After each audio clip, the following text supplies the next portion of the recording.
बुरा न मानिएगा, वर्तमान का मनुष्य पशु से भी गया गुजरा हो गया है।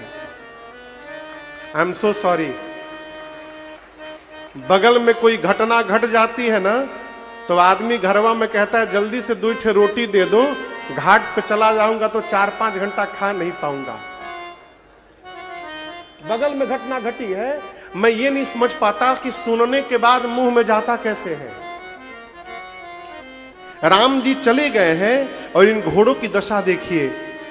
नहीं तृण चरहि न पियहि जल, मोचन लोचन। घोड़े न चारे का एक दाना खाए हैं 3 दिनों से, न जल का एक बूंद पिए हैं, केवल रो रहे हैं घोड़े।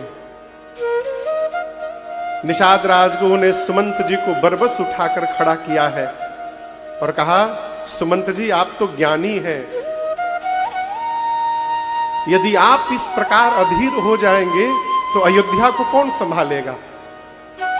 बरबस उनको उठा करके रथ पर बिठाया, घोड़ों को निकाल करके रथ में बांधा, सुमंत जी के हाथ में लगाम धराया निषाद राजगुरु ने, लेकिन घोड़े आगे नहीं बढ़ रहे हैं, बार बार पीछे की ओर देखते हैं।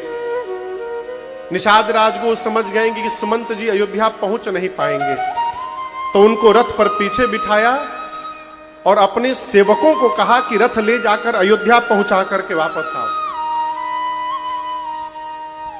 और जैसे रथ श्रृंगवेरपुर से अयोध्या की ओर बढ़ा है, सुमंत जी फपक कर रोने लगे, कहने लगे, आह मंद मन अवसर चूका। हे सुमंत, तूने अवसर खो दिया आज।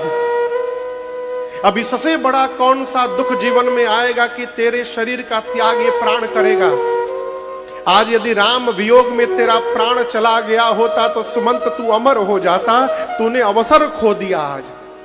अपने हाथ से अपने बाल को पकड़कर नोच रहे हैं।